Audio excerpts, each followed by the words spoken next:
Today's main share meeting, and it's with great pleasure and a lot of gratitude. Today I'm welcoming Arisa, who's come to share for about half an hour, please, Arisa, after which we open up for sharing. Thank you. Thanks so much, Young. Hello, everybody. My name is Arisa, and I'm most definitely an alcoholic. It is great to be back with you guys.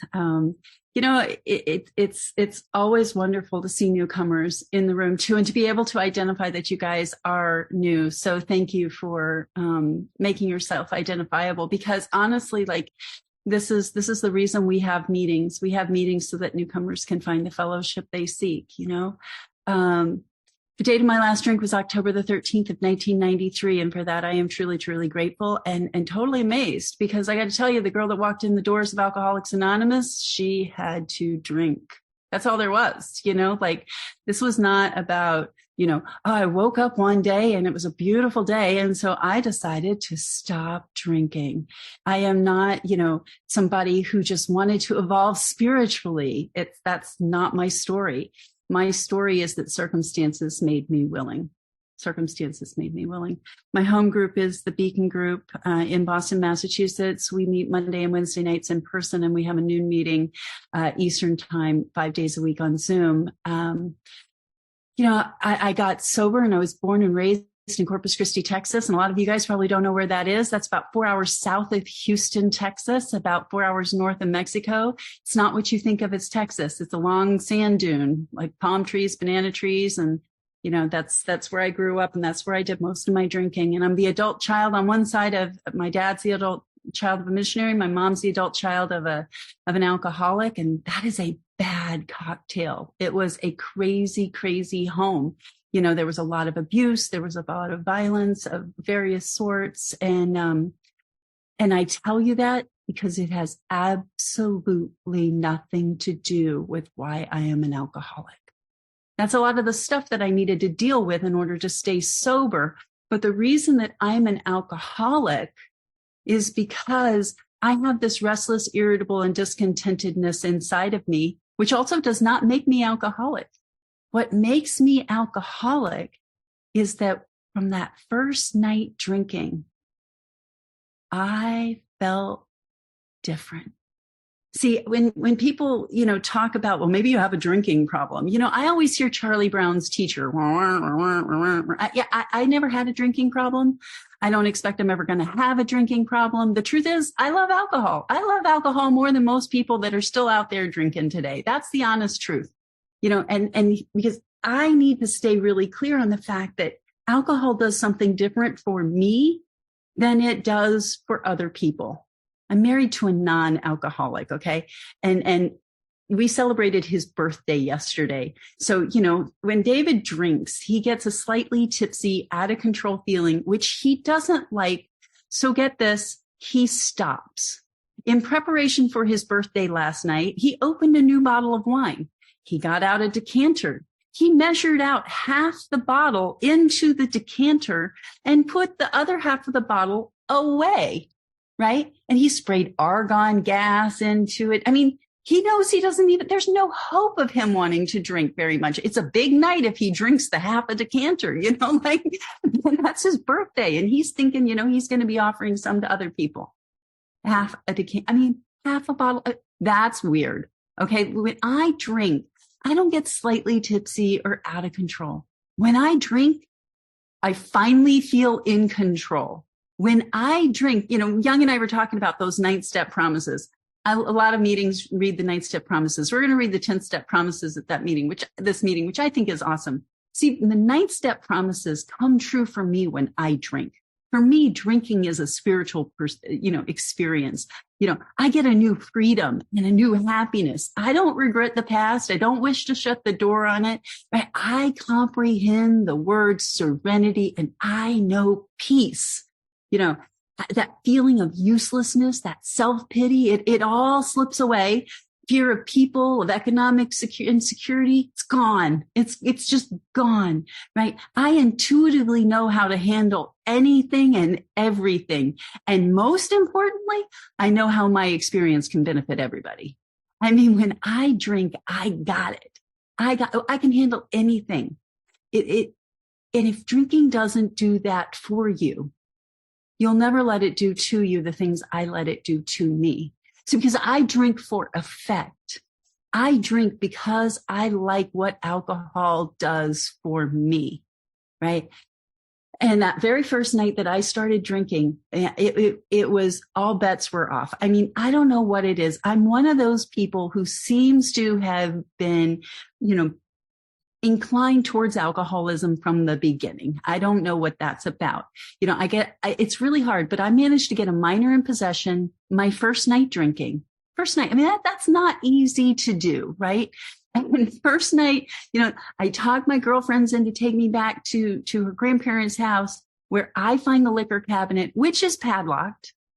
I unscrew the liquor cabinet, find a screwdriver, take the hinges off the entire liquor cabinet, and proceed to take a drink out of every single bottle in that very extensive liquor cabinet. I mean, that is me with half a nip in me because I need more. First time out drinking, 15 years old. Most people don't have that experience. That's my experience, right? And by the end of the night, they needed to contain me, And within 6 months of having picked up that first drink, I'm in Austin, Texas on 6th Street, drinking in bars. First bar, I get abducted and raped. I don't have small consequences from my drinking. I have the add alcohol instant disaster kind of drinking. But you know what? It never once occurred to me to stop drinking, because when people said, maybe you should take a look at your drinking, I'm thinking, maybe I need new friends, right? I mean, the problem for me, I thought, was that, you were around. My father was around. It was the stuff that happened to me, right? And I'm not stupid. I knew that my drinking wasn't like my girlfriends who get buzzed off half a wine cooler. I mean, who wants to drink wine coolers anyway? I mean, I'm drinking for proof. I'm drinking, Everclear Punch and Mad Dog 2020. I mean, I'm an underage alcoholic. I never drank a good drink. I don't drink for the taste, right? I am drinking to change how I feel. And if you leave me restless, irritable, and discontented long enough, I know what is going to treat that. See, I don't identify with the idea that alcohol is a problem. It was never a problem for me. It has always been my solution. Alcohol treats alcoholism. I'm not saying it's the best treatment for alcoholism, but I'm not stupid. I am drinking because it feels to me like it's die or drink. I literally would sit at this T junction overlooking the Gulf of Mexico. And as soon as I got my driver's license, and I'd be waiting for the light to turn green so I could drive off the edge. I wasn't allowed to watch much TV. There was no internet. I was not very creative in ways of, committing suicide. So this was my big suicide plan, is to drive off the edge of the cliff. And of course, but you have to wait for the light to turn green because you can't run the red light, right? I mean, it's a little crazy. And I'd be sitting there and this miracle would happen and it would say, there's a keg party out at the beach. You see, that's what normal people don't understand. When you tell me to stop drinking, you're telling me, why don't you just go lay down in the grave? Because I can't do it. Not drinking for me is like nails on a chalkboard 24 hours a day. The most painful thing I've ever experienced in my entire life is sobriety. See, that's why I drink, because my skin gets too tight. Everything just gets too hard, and you leave me like that long enough and I have no choice in it. In Boston, I would hear, when I moved up here, I'd often hear people say things like, you don't get struck drunk. Not my experience. I hate this new thing where it raises your hand if you move your hand up. Not my experience. My experience is I have been the girl who's sitting at the bar wondering how I got there because I was not going to drink today. I was not a daily drinker. I couldn't get alcohol every day, but I was the DTs on a regular basis kind of girl, right? The invisible things crawling on me for days and days after. That's the kind of drinking that I did. I didn't know people didn't have blackouts. I didn't know the word for DTs. I've never been to a detox, never went to a rehab, never did any of that stuff. That was an early resentment that I had in AA. I did the shake, rattle, and roll at home, and I'm lucky to have lived through it. My mother, I remember her looking at me once and just in disgust and saying, maybe if you suffer long enough, you won't do it again. She did not understand alcoholism. And my grandfather died with almost 40 years in the rooms of Alcoholics Anonymous, but he got sober right after she left home. So she didn't understand alcoholism any better than anyone else. And the fact that I ever made it to you is an absolute miracle. I started doing the things that we do, right? I didn't know it, but I made it geographic. I went to college. And I thought, my problems were back in Corpus Christi. My problems were my father. My problems were those memories. And I started going to therapy. I started taking religion classes. I'm taking antidepressants. I'm doing yoga and Pilates. I'm vegan. I'm chanting with the Hare Krishnas. I go down to Brazil. I paddle up the Amazon. I'm swimming with the piranhas because God is in the Amazon and I'm going to find God. Right? I know that it's something wrong inside of me. I'm not stupid. I can see my drinking isn't like everybody else's. But the problem is my life looks great on paper. It looks great on paper. My first time into the rooms of Alcoholics Anonymous was a week after I graduated from high school. And I was class president, voted most likely to succeed, accepted into one of the best colleges in the nation. And you guys are trying to talk to me about unmanageability. And I'm thinking, considering what I've been through, I think I'm doing really well. And I had to spend 3.5 more years. I'd been a chronic relapser if I'd stayed in the rooms of Alcoholics Anonymous, but I didn't know that there was AA in Houston, Texas. Because when I went to my first AA meeting, they failed to give me the most important piece of literature in all of Alcoholics Anonymous. And it's not the big book. I love the big book. I do. Don't get me wrong. They made sure I bought a big book. I had to spend $5 of my own money. They didn't give me one. They made me buy it. And they told me to read it. And I did.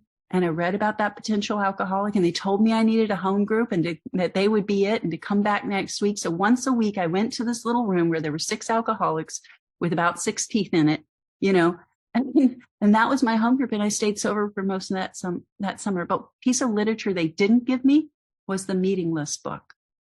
And there was no internet. I thought AA was in that church on that room on that day. And that was all I knew. And when I asked somebody, how do you stay sober when you go to college?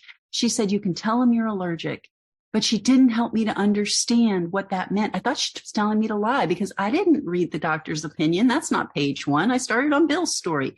I didn't understand this idea of the allergy that once I start drinking, I don't get to choose. It's like Russian roulette. There are like a bunch of bullets in the chamber, but I keep thinking I'm going to get lucky tonight because not pulling that trigger is so much more painful. I just am hoping maybe tonight I'm going to get lucky. Maybe tonight it's just going to be a little edge off of it, right?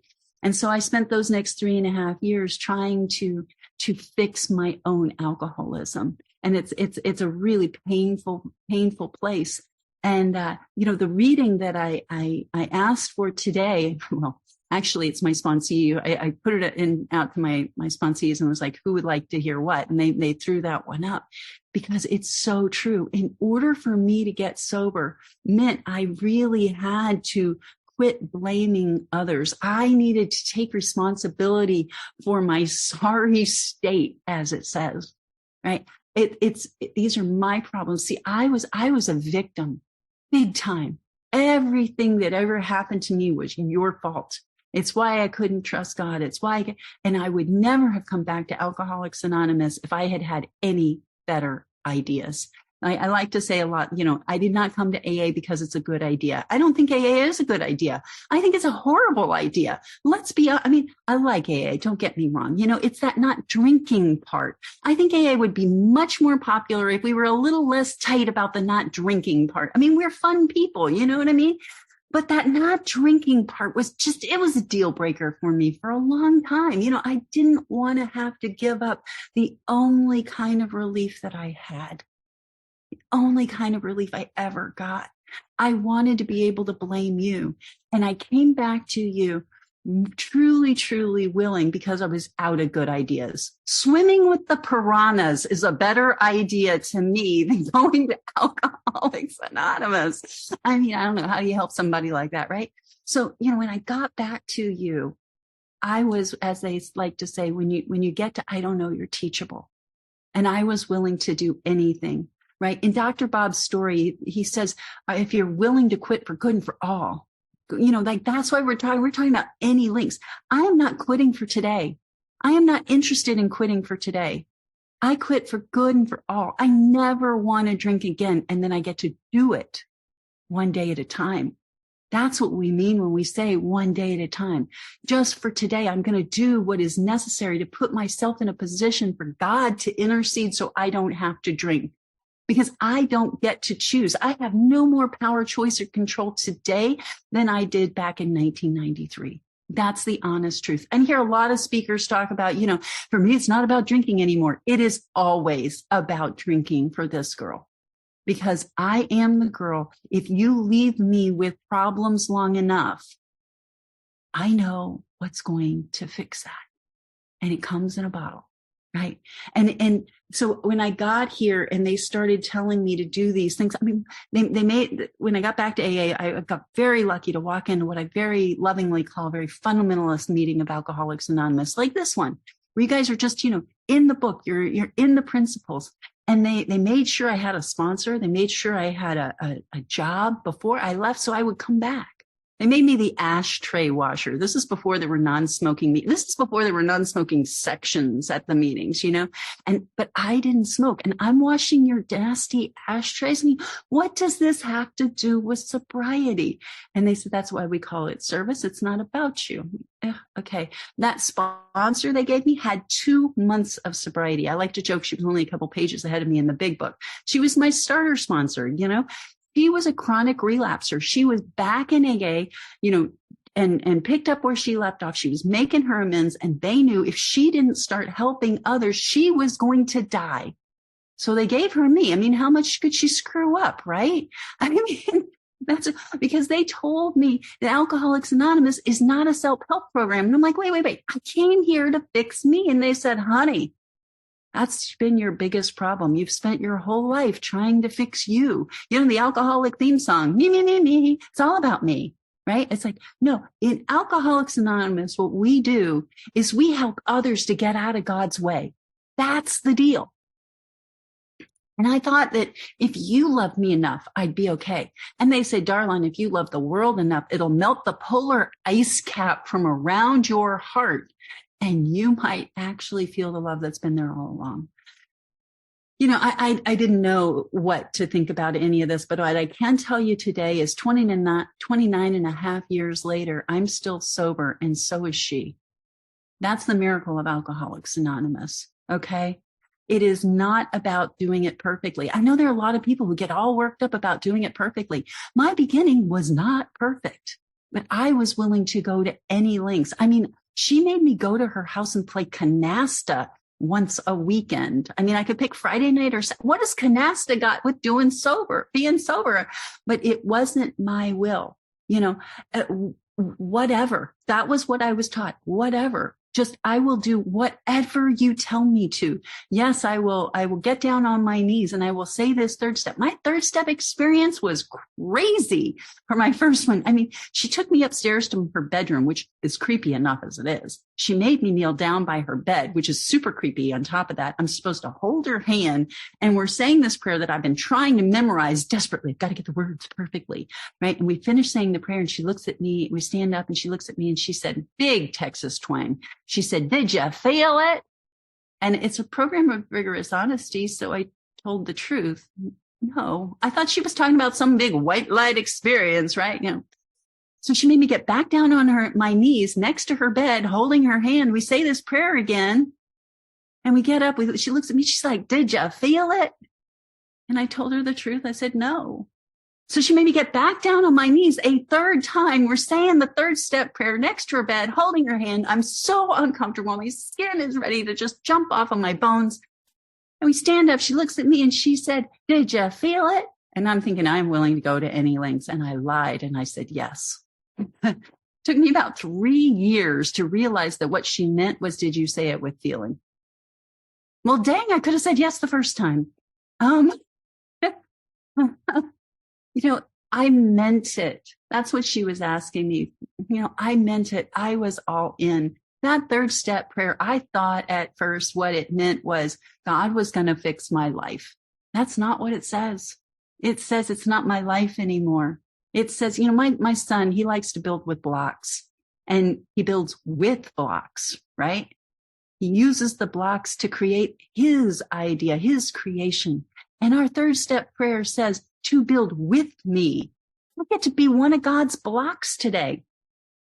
Sometimes you get to be, you get the cool assignment of the day, like, speaker at the meeting. That's fun, right? Other times you get to be the person who's plunging the toilet because it's overflowing, but they're all necessary jobs. Can I suit up and show up for any of it, all of it, the good and the bad? That's really what an order. I can't go through with it. But when I really do a third step prayer, right, it became easier. This idea in the family afterwards, it says, we are sure God wants us happy, joyous, and free. I don't know about you, but I drank because I wanted to be happy, joyous, and free. I have yet to meet an alcoholic who goes, nope, I don't like the idea of happy, joyous, and free. No, that's the whole deal, right? Happy, joyous, and free. How do I get to happy, joyous, and free? The only problem with that is that we're talking about it the wrong way. It's not about me wanting to be happy, joyous, and free. It's about me getting on board with the idea that God wants me happy, joyous, and free. That's the higher power that we're supposed to be finding in Alcoholics Anonymous. The steps are designed to take us from belief, right? We came to believe in step 2, which is evidence-based, okay? To trust, which is experience-based. And I need to start looking for God's fingerprints on my life. How do I get conscious contact with God? Because belief isn't enough. I need the conscious awareness that there is love in this world acting in my life. And I see it through you guys. That's where I saw it first. I saw it through my sponsors. I saw it through the people I got sober with, right? It's so easy to distrust God. It is convenient to distrust God. I like not trusting God. Why? Because then I get to be in charge. The ego gets to run some things. And I got to tell you, when I've trained myself at this point, whenever I hear myself say, I got it, there's this anxiety that kind of rises up in me, because when I got it, everybody should be scared. I mean, I have a penchant to run into brick walls kind of on purpose. I mean, I don't know about you, but I feel like I do things behind my own back. Have you ever gone out and you think things through, you really think you've thought it through, and then you go, what was I thinking? Right? I have to be holding God's hand. If I'm not holding God's hand, I get in trouble. That's all there is to it.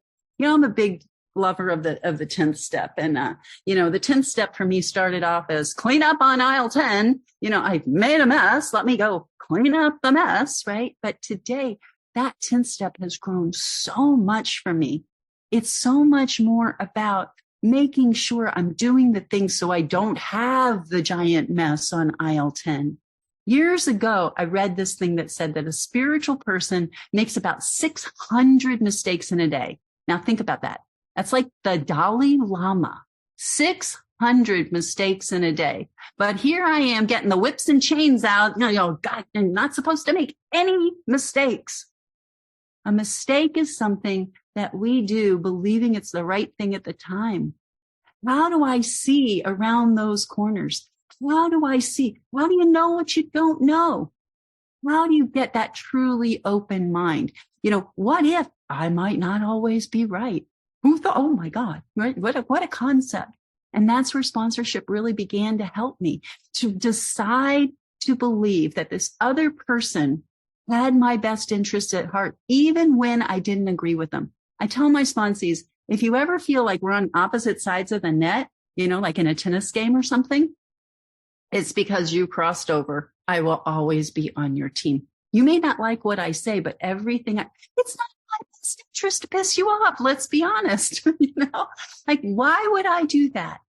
I had this idea in my head that God got pissed on a regular basis, that God was mad at me. And today I have this belief that there is never a moment where God is angry at me, right? That God isn't fickle. That what it says over and over in the big book is it talks about this incredible God, this God where, they can turn any negative into a positive. When I got sober, I heard a lot, whatever doesn't kill you will make you stronger. And I wanted to punch people in the nose when I heard that. I am strong enough. Thanks anyway. Please don't say that to somebody who's been through some awful things. I really have, I'm strong enough. But what I've learned in Alcoholics Anonymous is that if I apply these principles in all of my affairs, that whatever doesn't kill me can make me happier. I'm in for that. Because again, it comes back to this idea of God, right? That God wants me happy, joyous, and free. My life began to shift seismically when I made the decision to get rid of that old God. Whenever I think you're against me, whenever I think there's not enough, whenever I think, that the world is going to hurt me, wrong God. God is big enough. I like to call it spiritual alchemy, right? The alchemists were trying to turn lead into gold. And here what we do really, really well is we turn crap into gold. God's got this Sharpie and it's like a math problem, right? And it's 1 minus 1. And God just comes along with his little Sharpie. He makes one teeny tiny vertical line. And it's a different problem. It's now 1 plus 1. That's the power of God. What can't God do? God should be able to do anything. That's what our book says over and over again. And if you're like me and you don't want to have a God, this is a little bit of a problem. And they said, darling, that's okay. I was the girl that nobody ever admits to being, but I was the girl that said, they say you can't have a doorknob God. And I was like, why not? I mean, I was perverse. I was a young person in AA who was like, don't tell me what I can't do, because that's what I'm going to do first and foremost. So I said, well, what if I want that doorknob, God? And they said, darling, if you want to turn your will and your life over to the care of that doorknob, you go right ahead, because at least you'll be out of the hands of an idiot. And I'm so glad that people came along with some humor for me. It was about me not being God. And I started off with good orderly direction, right? With a group of drunks, with love. And I didn't even know what love was. But like I said, they taught me if I love you enough, I would finally feel love. That Alcoholics Anonymous is not a self-help program, like I said, and we get labeled a mutual aid society, but that's not it either.